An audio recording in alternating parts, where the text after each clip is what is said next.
मेरी झोपड़ी के भाग आज खुल जाएंगे, राम आएंगे, राम आएंगे, आएंगे राम आएंगे। मेरी झोपड़ी के भाग आज खुल जाएंगे, राम आएंगे। जय श्री राम। आप सभी पर भगवान श्री राम और कान्हा जी की कृपा सदा बनी रहे। आप सबका ज्ञान तो मुझसे भी बहुत अच्छा है। आप सभी ने बिल्कुल सही उत्तर दिया कि भगवान श्री कृष्ण की उस सेना का नाम नारायणी था जो उन्होंने कौरवों को सौंपी थी। अगर आप चाहते हैं कि इसी तरह के प्रश्न मैं आपसे पूछती रहूं तो आप भी कमेंट बॉक्स में मुझसे कोई ना कोई सवाल जरूर करते रहा करें। अब सुनिए आज का अध्याय। आज के अध्याय के अंत में भी आप भगवान श्री कृष्ण और उनके एक भक्त के उनके ऊपर अटल विश्वास की कहानी सुनेंगे। इसलिए उम्मीद है आज के इस अध्याय को आप अंत तक जरूर सुनिएगा। तो इससे पहले के अध्याय में आपने जाना था कि किसी भी मंदिर में ध्वजारोपण करने से किस पुण्य की प्राप्ति होती है। जाने अनजाने में किया गया ध्वजारोपण किस पुण्य की प्राप्ति करा सकता है, और अगर श्रद्धा पूर्वक ध्वजारोपण किया जाए यानी कि मंदिर में झंडी बांधी जाए तो उससे क्या पुण्य मिलता है। अगर आप इस बारे में जानना चाहते हो तो इससे पहले का अध्याय आप जरूर सुनिएगा। सारी कथाएं सुनकर महाराज पृथु ने देवर्षि नारद जी से निवेदन किया कि हे मुनिवर, अब आप कृपा करके कार्तिक मास के व्रत के उद्यापन की विधि सुनाने की भी कृपा करें। तब देवर्षि नारद बोले, नारायण नारायण। हे राजन, कार्तिक शुक्ल चतुर्दशी को कार्तिक मास के व्रत की संपूर्णता के लिए उद्यापन करना चाहिए। पूरे घर में गाय के गोबर का चौका लगाकर तुलसी के ऊपर मंडप बनाएं। द्वारों पर मिट्टी के 4 द्वारपाल स्थापित करें जिनका नाम पुण्यशील, सुशील, जय और विजय रखें। फिर तुलसी के पास में ही सर्वतोभद्र चक्र बनाकर उसके पास में ही पंचरत्न युक्त कलश स्थापित करें। सर्वतोभद्र चक्र बनाने से सभी 33 कोटि देवी देवताओं की पूजा हो जाती है। श्री लक्ष्मी नारायण की सोने की अथवा मिट्टी की मूर्ति बीच में रखकर फिर नवग्रह, उपग्रह, 10 दिक्पाल और 5 लोकपाल आदि स्थापित करें। फिर स्वस्ति वाचन करके गणेश जी और विष्णु आदि देवताओं का षोडशोपचार पूजन करना चाहिए। फिर भगवान को पीले रंग की सुंदर रेशमी पोशाक पहनावें और शैया का दान करें।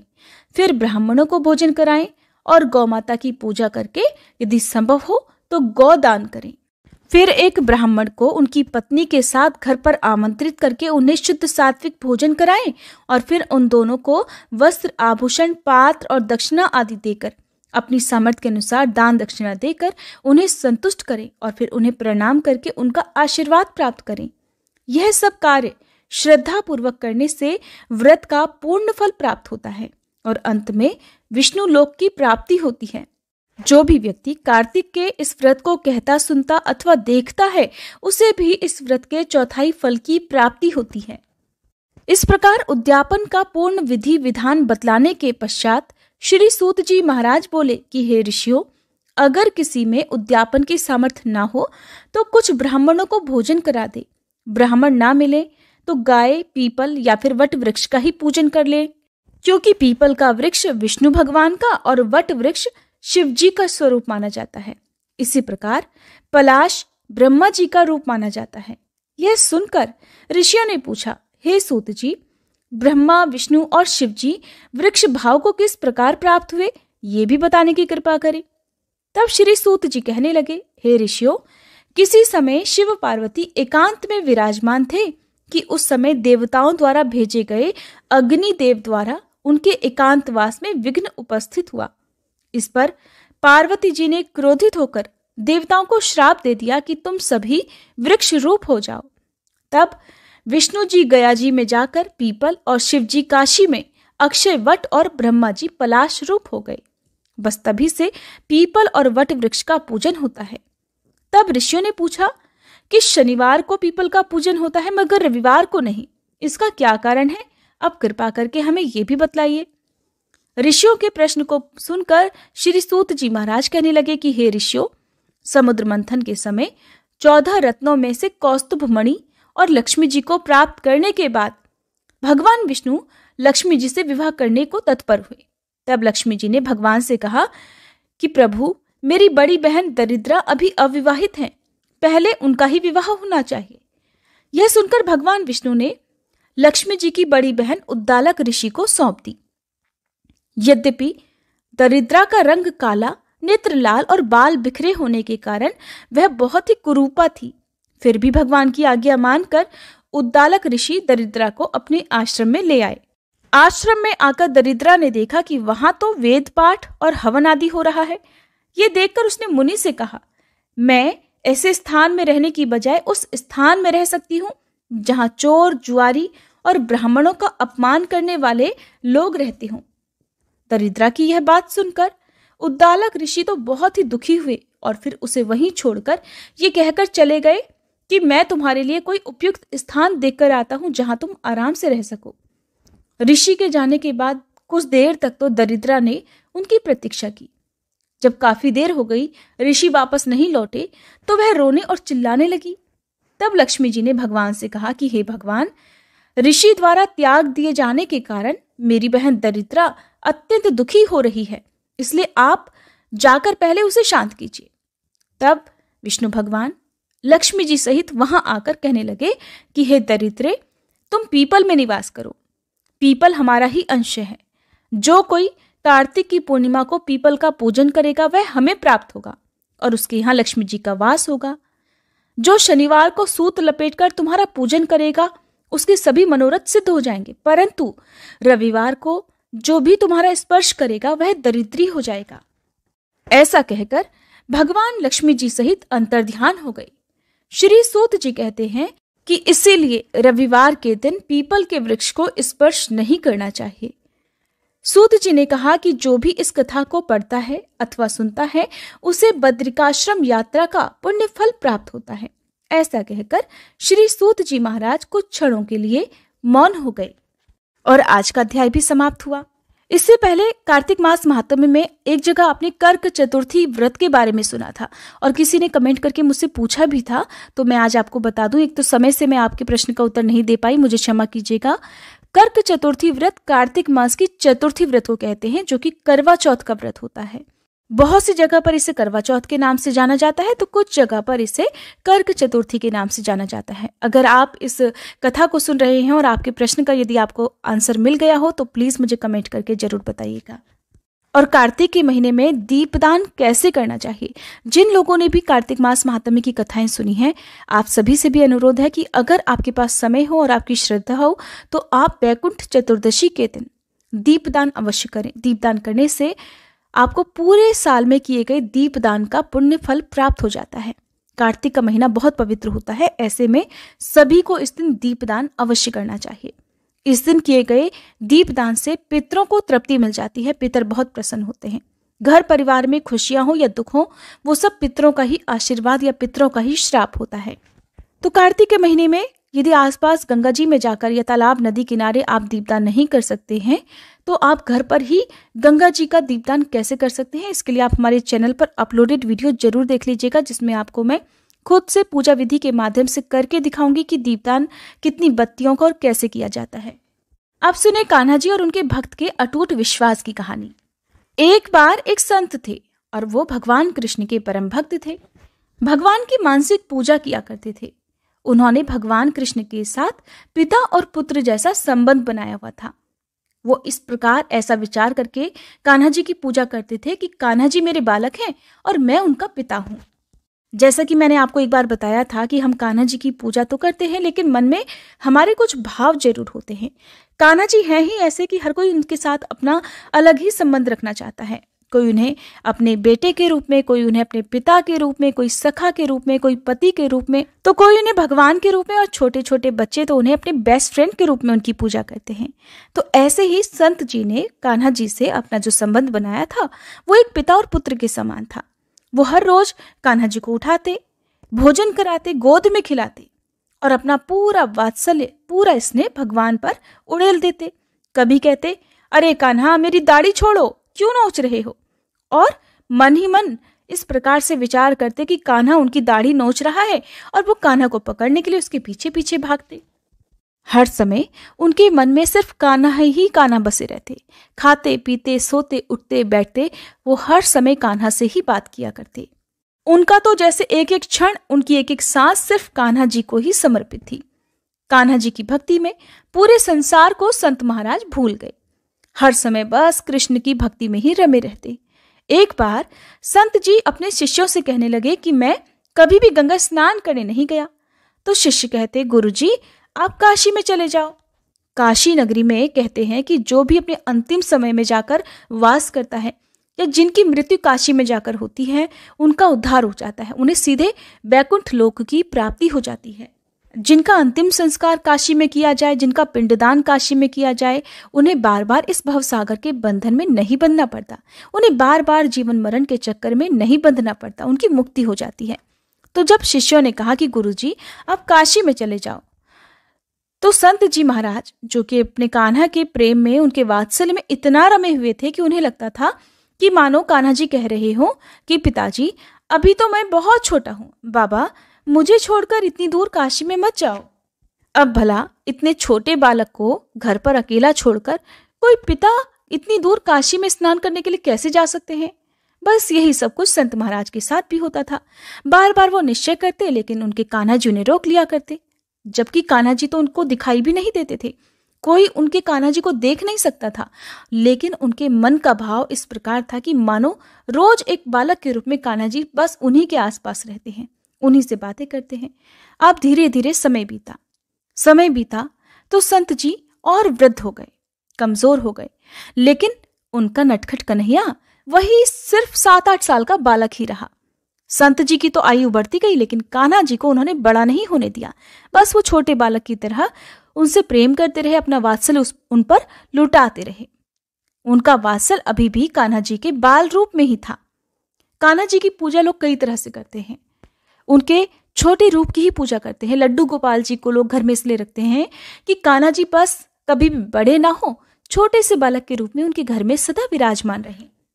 तो कुछ ऐसी ही भक्ति संत महाराज की भी थी। कान्हा जी में रमे रमे संत महाराज जी एक दिन स्वर्ग सिधार गए। आपने कई बार देखा होगा कि बहुत सारे भक्त ऐसे होते हैं जो मंदिर में, गुरुद्वारे में पूजा करने के लिए आते हैं, माथा टेकते हैं और फिर कभी उठ नहीं पाते, सदा के लिए सो जाते हैं, सदा के लिए प्रभु के चरणों में लीन हो जाते हैं, उनके प्राण छूट जाते हैं। और ऐसा सुंदर अवसर और ऐसा पुण्यदायी अवसर तो बहुत ही भाग्यशाली लोगों को मिलता है। कहते हैं कि जिन्होंने अपने जीवन की सारी खुशियां देख ली हो, सब कुछ देख लिया हो, अगर उनकी मृत्यु एकादशी की तिथि को हो जाए तो उन्हें भी मोक्ष मिल जाता है, उन्हें भी भगवान विष्णु के चरणों में स्थान मिल जाता है। तो जब संत जी महाराज अपनी आयु पूरी करके स्वर्ग सिधार गए, तो उनके शिष्य जब उन्हें शमशान ले जाने की तैयारी करने लगे, तो इतने में ही एक 7-8 साल का सुंदर बालक गंगा जल का घड़ा लेकर वहां आया और कहने लगा कि मैं इन संत महाराज का मानस पुत्र हूं और इनका अंतिम संस्कार तो मैं ही करूंगा। अब हमारे हिंदू धर्म में तो ये मान्यता है कि अगर किसी की मृत्यु हो जाए तो उनका यदि कोई पुत्र है तो पुत्र को ही अंतिम संस्कार करना चाहिए।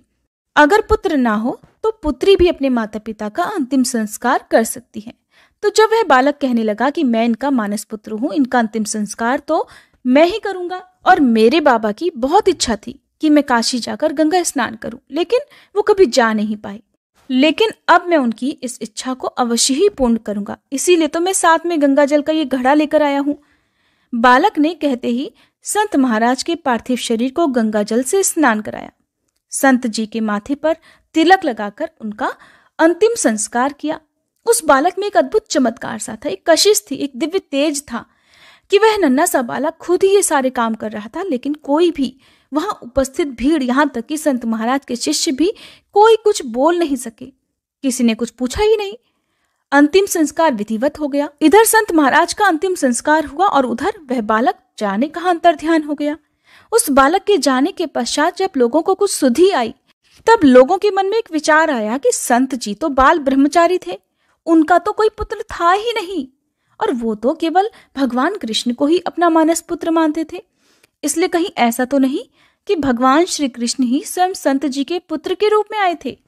और तब सबने ये विश्वास कर लिया कि हो ना हो कान्हा जी ही संत महाराज के मानस पुत्र बनकर ही यहाँ पर उनका अंतिम संस्कार करने के लिए उपस्थित हुए थे। कहते हैं कि अगर भक्ति सच्ची हो तो कान्हा जी किसी न किसी रूप में आकर अपने भक्तों की इच्छा अवश्य ही पूर्ण कर लेते हैं। अब सुनिए श्री तुलसी चालीसा पाठ और तुलसी माता की आरती। जय जय तुलसी भगवती सत्यवती सुखदानी, नमो नमो हरि प्रेसी श्री वृंदा गुण खानी। श्री हरि शीश विरजनी देहु अमर वर अम्ब। जनहित हे वृंदावनी अब न करम विलंब। धन्य धन्य श्री तुलसी माता महिमा अगम सदा श्रुति गाता। हरि के प्राण से तुम प्यारी हरहि हेतु कीन्हो तप भारी। जब प्रसन्न है दर्शन दीन हो तब कर जोरी विनय उस कीन्हो। हे भगवंत कंत मम होहु दीन जानि जानि छाड़हु छोहु। सुनी लक्ष्मी तुलसी की बानी दीन हो श्राप कद पर आनी। उस अयोग्य वर मांगन हारी हो बिरप तुम जड़ तनुधारी। सुनि तुलसी ही श्रव्यो तेहि ठामा करहु वास तुहु नीचन धामा। दियो वचन हरि तब तत्काला सुनहु सुमुखी जानी होहु बिहाला। समय पाई ब्योहरो पाति तोरा पूजहि आस वचन सत मोरा। तब गोकुल मह गोप सुदामा तासु भई तुलसी तू बामा। कृष्ण रास लीला के माही राधे शक्यो प्रेम लखि नाही। दियो श्राप तुलसी तत्काला नरलोक ही तुम जन्महु बाला। यो गोप वह दानव राजा शंख चूर्ण नामक शिर ताजा। तुलसी भई दासु की नारी परम सती गुण रूप अगारी। अस द्वै कल्प बीत जब गयहु कल्प तृतीय जन्म तब भयहु। वृंदा नाम भयो तुलसी को असुर जलंधर नाम पति को।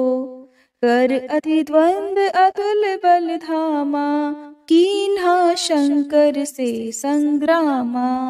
जब निज सैन्य सहित शिव हारे मरहि न तब हर हर ही पुकारे। पतिव्रता वृंदाती नारी को न सके पति संहारी। तब जलंधर ही भेष बनाई वृंदा ढिग हरि पहुँचो जाई। शिव हित लहि करि कपट प्रसंगा कियो सतीत्व धर्म तो ही भंगा। भयो जलंधर कर संहारा सुनी उर शोक उपारा।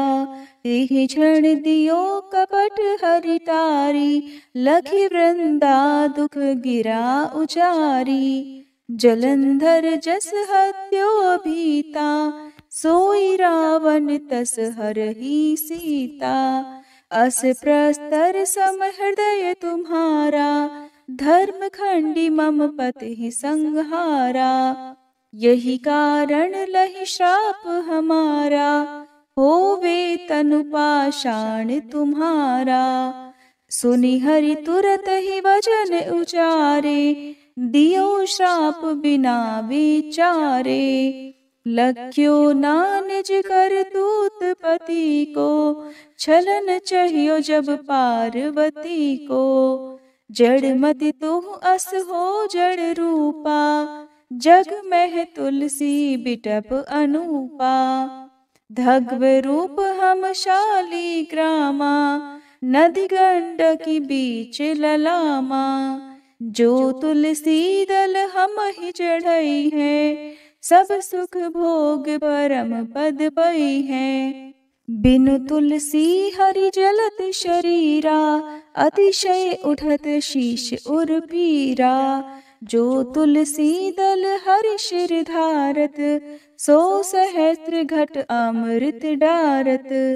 तुलसी हरि मन रंजनिहारी रोग दोष दुख भंजनिहारी। प्रेम सहित हरि भजन निरंतर तुलसी राधा में नाही अंतर।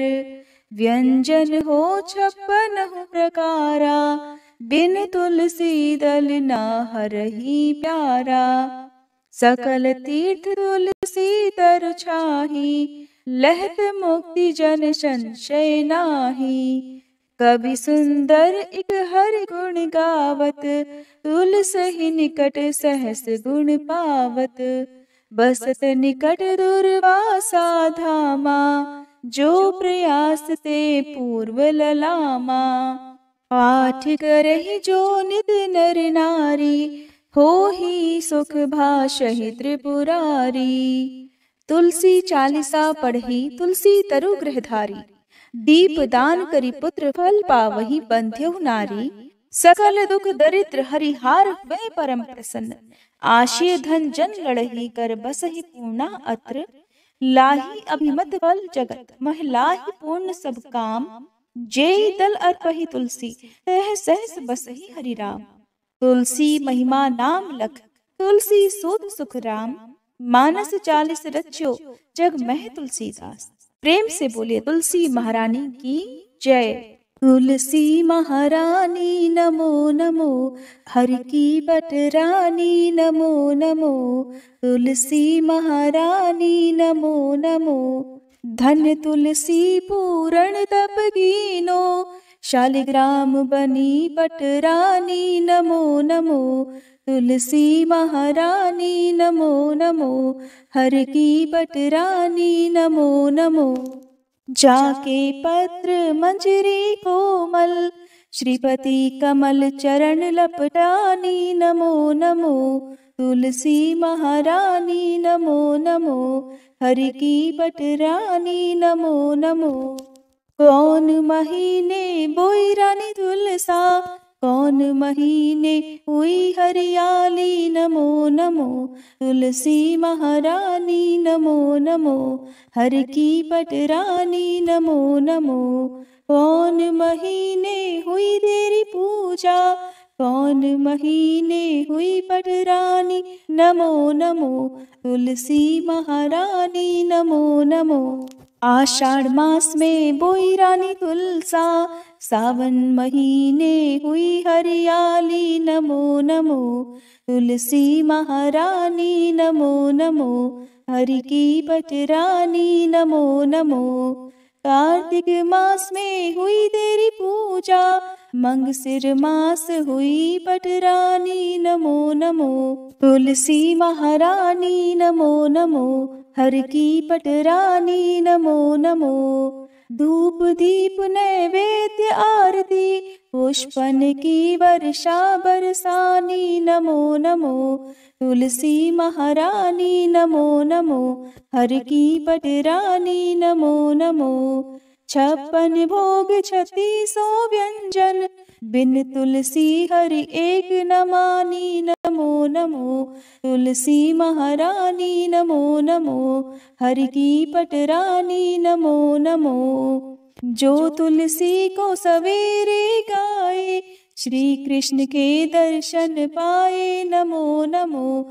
तुलसी महारानी नमो नमो, हरि की बटरानी नमो नमो। जो तुलसी को दोपहर गाए, खीर खांड का भोग लगाए नमो नमो। तुलसी महारानी नमो नमो, हरि की बटरानी नमो नमो। जो तुलसी को सांझ को गाए, श्री कृष्ण की आरती उतारे नमो नमो। तुलसी महारानी नमो नमो, हरि की बटरानी नमो नमो। जो तुलसी को रात को गाए, श्री कृष्ण के चरण दबाए नमो नमो। तुलसी महारानी नमो नमो, हरि की बटरानी नमो नमो। सब सखी मैया तेरो यश गावे, भक्ति दान दी जय महारानी नमो नमो। तुलसी महारानी नमो नमो, हरि की बटरानी नमो नमो। तुलसी महारानी नमो नमो, हरि की बटरानी नमो नमो।